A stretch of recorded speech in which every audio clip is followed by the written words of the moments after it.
Sveiki visiems, nesmegi ir mylėtai. Šiandien turime spalio 18 dieną. Į objektą atvažiavom po pusę 9 ryte. Objektas būtų tarp Birštono ir Prienų. Čia Nemuno kilpų jau teritorija, 400 metrų Nemunas teka. O toksai va rezultatas didžiulis. 3 kubai 270 litrų į valandą. Vanduo geras, be geležies, po to parodysiu, jau ragavom. O, tokia situacija.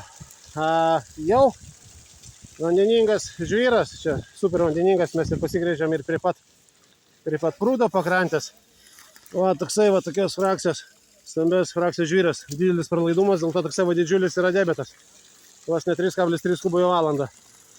Va, atgręžimės, dabar einam parodysiu. O žmogus prie 2017 metais kreipėsi į Kauno hidrogeologiją ir geologai įsigrėžė 51 metrą, o filtro zona nuo 30 iki 36 metrą. Bet sakė, filtrą dafiga susistatė. Va, taip atrodo, gręžinio šakti, gręžinio duobės. Tokia va didžiulė aplinkoje, tokie va gražus namai. Toks rinkinys, bet kai pamatėm tvenkinio akmenuotus gruntus, tai galvom šakės, nepraeisim. Bet prasigrėžėm. Grėžinukas gavosi 5 metrai, tai 2 metrai esam po prūdų, 2,5 metro esam po prūdų. Čia grinai grėžinukas padarytas tik tai prūdo pildymui. Tai žmogui sakom, gerai įvada pasidaryk su geru vandeniu į namus, bet čia dabar sako viską kasinėtis, tai jau kaip nėra tikslo. Važiuojam su džipuku, prie kopėlę ir einam pripilsiu sloiką. Rodysiu, kaip jau vanduo prasivalė. Nutalkos ir vilys.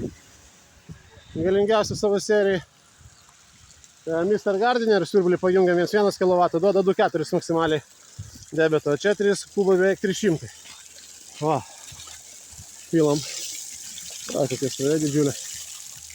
Va, vanduo visiškai prisivalęs, jokių smiltelių nieko neturi. Matot.